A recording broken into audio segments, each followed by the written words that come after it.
Imagine that someone hands you the original Bitcoin whitepaper. Nothing else. No YouTube videos, no Twitter debates, no podcasts, no online forums, no explanations from friends. Just 9 pages written by a person calling himself Satoshi Nakamoto. Now imagine you read every single word carefully. Would you discover that Bitcoin has a maximum supply of 21 million coins? Most people instinctively answer yes. After all, 21 million is probably the single most famous number associated with Bitcoin. It appears in articles, documentaries, books, conference presentations, and almost every introductory lesson about the world's first decentralized digital money.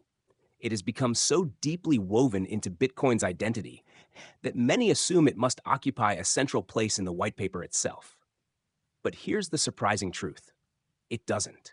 Search the document from beginning to end, and you will never find the phrase 21 million. You won't find maximum supply either. In fact, the white paper never explicitly tells the reader how many Bitcoins will ever exist. At first glance, this feels almost impossible. How could the defining characteristic of Bitcoin's scarcity be missing from the very document that introduced Bitcoin to the world?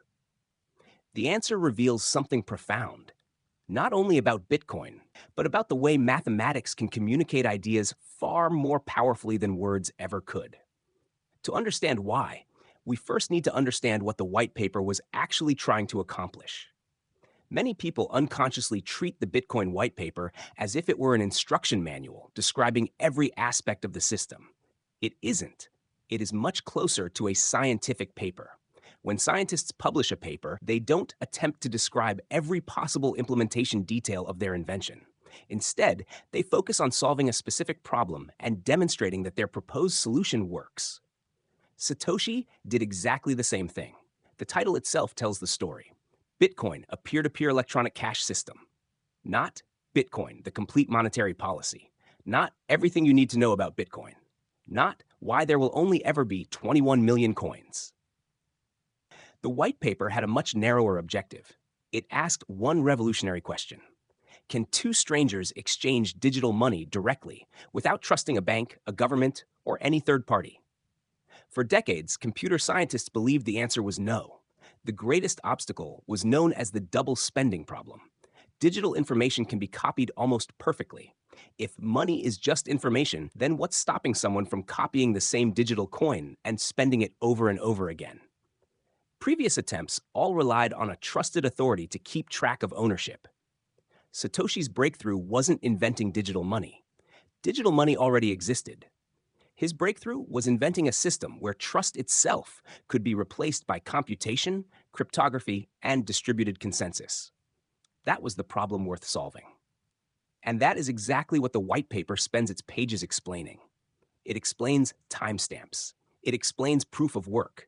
It explains digital signatures. It explains the chain of blocks.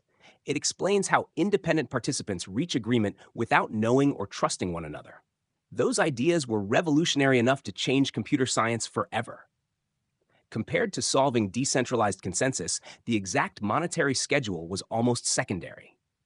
This is where many people make an important mistake. They assume that scarcity begins with someone declaring a number. Human history certainly encourages this assumption. Governments announce inflation targets. Central banks announce interest rates. Companies announce how many shares they intend to issue. Gold mining companies publish reserve estimates. Everything begins with an announcement.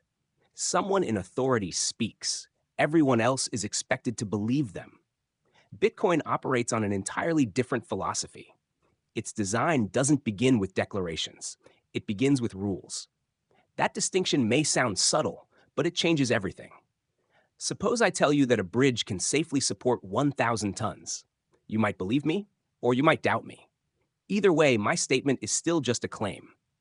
Now suppose I hand you the engineering equations, the material specifications, the structural calculations, and every measurement used to design the bridge. Suddenly, the conversation changes. The bridge doesn't become strong because I said so. It becomes strong because the mathematics says so. Bitcoin follows the same philosophy. Instead of asking people to trust a statement about scarcity, Satoshi designed a system whose rules inevitably produce scarcity. This is an astonishingly elegant idea, and it becomes even more remarkable when viewed through the eyes of mathematics. An average programmer opening Bitcoin's original source code might notice a few constants. The block reward begins at 50 Bitcoins. Every 210,000 blocks, the reward is cut in half. Blocks are expected roughly every 10 minutes. Simple enough. An experienced programmer might calculate what these rules imply. 50 becomes 25. 25 becomes 12 and a half. Then 6.25. Then 3.125.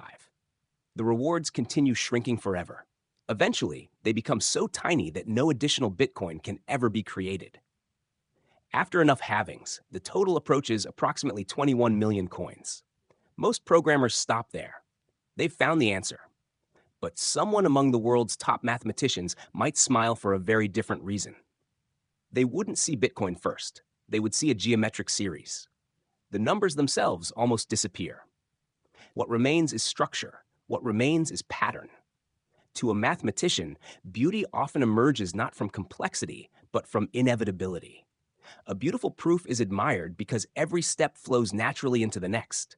Nothing feels arbitrary. Nothing feels forced. Bitcoin's issuance schedule possesses exactly that quality. The first reward is 50. Each future reward is simply half of the previous one. That single rule generates everything else. Notice what isn't required. There is no instruction saying stop when you reach exactly 21 million. There is no counter-checking whether enough coins have already been created. There is no emergency switch. There is no administrator making decisions. Instead, the final supply quietly emerges from the rules themselves. This is one of those moments where mathematics reveals its extraordinary power. People often think mathematics is about calculation, addition, subtraction, algebra, equations on a classroom blackboard. But the greatest mathematicians rarely think that way. For them, mathematics is the study of structures that produce unavoidable truths. Give them a handful of elegant rules, and they can predict consequences stretching infinitely into the future. Bitcoin's monetary policy works in exactly this manner. The number 21 million isn't merely selected, it is discovered. It is the destination toward which the system naturally converges. That difference is subtle enough that many people never notice it. Yet once you see it, it's difficult to unsee. Imagine planting an acorn. You don't attach branches afterward. You don't glue leaves onto it years later. The genetic rules inside the seed already contain the tree's future. The oak emerges because its internal structure makes that outcome inevitable. Bitcoin behaves similarly. The monetary system isn't repeatedly adjusted to preserve scarcity. Scarcity unfolds automatically because the underlying mathematical rules leave no other possibility. This way of thinking feels unfamiliar because human institutions rarely operate this way. Most institutions require constant management. Budgets are revised, policies change, targets are updated, exceptions are introduced, rules are rewritten. Bitcoin challenges this tradition. Instead of governing outcomes directly, it governs the process. And when the process is mathematically sound, the outcome takes care of itself. This is why so many computer scientists describe Bitcoin as elegant. Not because its code is short, not because its implementation is simple, but because remarkably few rules generate remarkably rich consequences. The best mathematical ideas often share this characteristic. Newton's laws appear deceptively simple. Maxwell's equations fit comfortably on a page. Einstein's field equations look almost compact, yet each describes an astonishing amount of reality. Bitcoin's issuance schedule belongs to that same intellectual tradition. Simple rules, profound consequences. Which brings us back to the mystery we began with. Why didn't Satoshi simply write, "There will only ever be 21 million Bitcoins"? Surely that would have been easier. Perhaps. But perhaps it would also have shifted attention away from what truly matters. A number can be promised. A mathematical structure can be verified. Promises depend on trust. Structures invite proof. And maybe that distinction was precisely the point. Perhaps Satoshi wanted readers to understand something deeper than a supply cap. Perhaps he wanted them to realize that Bitcoin's scarcity does not exist because someone declared it. It exists because mathematics leaves the network with no alternative. If that interpretation is correct, then the absence of 21 million from the white paper wasn't an omission at all. It was an invitation to look beyond numbers and discover the elegant machinery hidden underneath them. Because once you understand the rules, The conclusion no longer needs to be written. Mathematics writes it for you. There is a fascinating difference between the way humans create trust and the way mathematics creates trust. Human beings rely on promises. Mathematics relies on proof. This distinction may sound philosophical, but it sits at the very heart of Bitcoin. Imagine a government standing before its citizens and announcing that it will never print excessive amounts of money again. Some people will believe it. Others will remain skeptical. History has taught us that promises, no matter how sincere, are vulnerable to changing circumstances. Elections happen, crises emerge, wars begin, recessions arrive unexpectedly. What once seemed impossible suddenly becomes politically necessary. The promise itself was never the guarantee.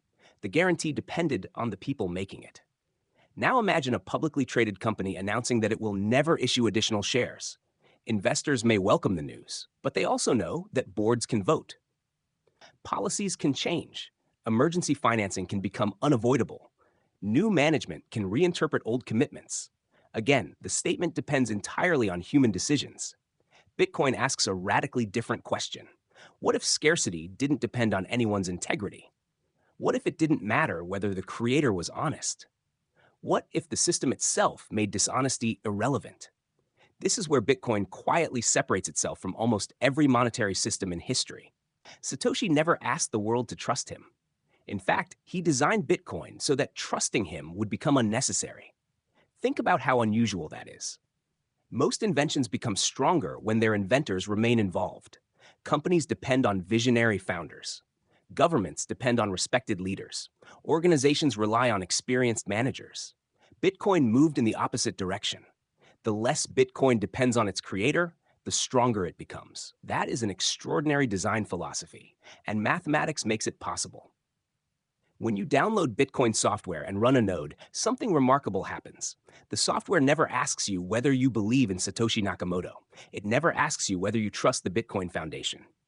It never asks whether economists approve of the monetary policy. Instead, your computer performs calculations. It verifies digital signatures. It validates proof of work. It checks every transaction. It calculates every block reward. It independently reaches the same conclusions as every honest node on Earth. Nobody whispers the answer into your machine. Nobody sends a secret instruction. Nobody updates a spreadsheet containing the total supply. Every node arrives there on its own. This is one of the most beautiful ideas in modern computer science.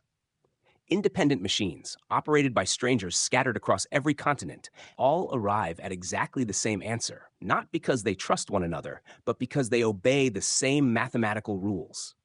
Imagine asking 1 million people to solve the same arithmetic problem. If they all know mathematics, they will produce the same answer. Not because they communicated, not because they voted, not because one person convinced everyone else. The structure of mathematics itself forces convergence.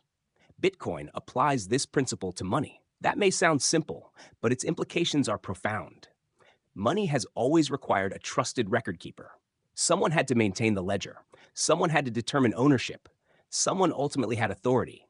Bitcoin transforms authority into verification. Instead of asking, who should we trust? It asks, can every participant independently verify the answer? That single shift changes everything. Perhaps this is why many mathematicians find Bitcoin intellectually satisfying, even if they have little interest in finance. To someone operating at the highest levels of mathematics, beauty rarely comes from complexity alone. Beauty comes from inevitability. The greatest proofs often produce an almost unsettling feeling. Once you understand them, the conclusion seems unavoidable. It could never have been otherwise. The proof doesn't persuade you emotionally. It leaves you with no logical escape. Bitcoin's monetary policy possesses a similar quality. Once the issuance rules are defined, the final supply isn't negotiated. It isn't debated. It isn't revised every decade. It simply unfolds. A mathematician in the top 0.1% of the field might not look at Bitcoin and think first about digital money. They might instead recognize something much deeper. They might see a logical object, an elegant structure, a system whose future behavior can be derived from a surprisingly small collection of rules. In mathematics, these kinds of structures appear everywhere. A few axioms give birth to entire branches of geometry. Simple recursive formulas generate astonishing fractals. Elementary equations describe planetary motion. Tiny sets of rules create infinite worlds. Bitcoin belongs to this remarkable family of ideas. The issuance schedule occupies only a tiny portion of the protocol. Yet from that modest beginning emerges one of the most discussed monetary systems in history. The elegance lies not in the number 21 million. The elegance lies in the fact that the number doesn't have to be enforced. It emerges. That distinction is incredibly important. Suppose Satoshi had written one line of code saying, if total supply equals 21 million, stop creating new coins. The outcome would be the same, but the philosophy would be completely different. One approach imposes a destination. The other defines a journey. In Bitcoin, the destination exists because of the journey. Scarcity isn't attached afterward like a lock placed on a vault. Scarcity grows naturally from the rules governing every block. This is exactly the kind of thinking mathematicians admire. Instead of solving one problem directly, they search for a structure from which the solution becomes inevitable. The most powerful mathematical ideas don't force answers, they generate them. Bitcoin does the same. Perhaps that is why discussions about Bitcoin often become surprisingly emotional. People argue about its price, its volatility, its energy consumption, its regulation, its adoption. Yet beneath all those debates sits something astonishingly calm. The mathematics never argues. It never negotiates. It never compromises. Every 10 minutes, another block appears. Every 210,000 blocks, another halving occurs. The rules continue exactly as before. Political cycles come and go. Governments rise and fall. Currencies inflate. Markets panic. Technologies evolve. The equations remain indifferent. There is something deeply reassuring about that. Not because mathematics guarantees prosperity. It doesn't. Not because mathematics guarantees higher prices. It certainly doesn't. But because mathematics guarantees consistency. And consistency is remarkably rare in human institutions. This may explain why Bitcoin often feels less like a financial product and more like a discovery. When we discover a law of physics, we don't vote on whether gravity should continue tomorrow. Gravity simply exists. Its behavior follows from the structure of reality. Bitcoin is obviously not a law of nature. It is human engineering. But its monetary policy was engineered to possess a similar quality. Once the system exists and honest participants continue enforcing the protocol, its future issuance becomes astonishingly predictable. Not because anyone promises to protect it, because everyone can verify it. That difference between promise and proof may ultimately be Satoshi's greatest contribution. He didn't merely invent digital scarcity. He showed that scarcity could become a property of mathematics rather than a policy of institutions. Looking back, the absence of 21 million in the white paper feels almost poetic. At first, it appears to be missing information. Later, it begins to look intentional.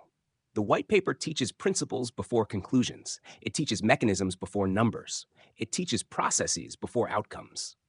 Almost as if Satoshi wanted readers to experience the same journey that mathematicians experience. Don't memorize the answer. Understand the structure. The answer will reveal itself.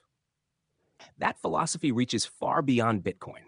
It is how science progresses. It is how mathematics advances. It is how genuine understanding develops. Facts can be forgotten. Numbers can be memorized. But once you truly understand a structure, countless conclusions become obvious without anyone needing to tell you. Perhaps that is why Bitcoin continues to fascinate people nearly 2 decades after its creation. Not simply because it introduced a new form of money. Not merely because it challenged central banking. Not even because its value has risen dramatically. It endures because beneath the economics, beneath the cryptography, and beneath the software lies something unexpectedly timeless. An elegant mathematical idea. And maybe that is the most extraordinary lesson hidden inside Bitcoin. Its scarcity does not exist because a visionary declared that only 21 million coins should ever exist. Its scarcity exists because millions of independent computers, speaking no common language, trusting no common authority, and obeying no common ruler, all perform the same mathematics and quietly arrive at exactly the same conclusion. In the end, that may be Bitcoin's greatest achievement. Not that it convinced the world to believe in a new kind of money, but that it demonstrated something mathematicians have known for centuries. Truth does not become true because someone powerful says it is. Truth becomes undeniable when every path through the logic leads to the same destination.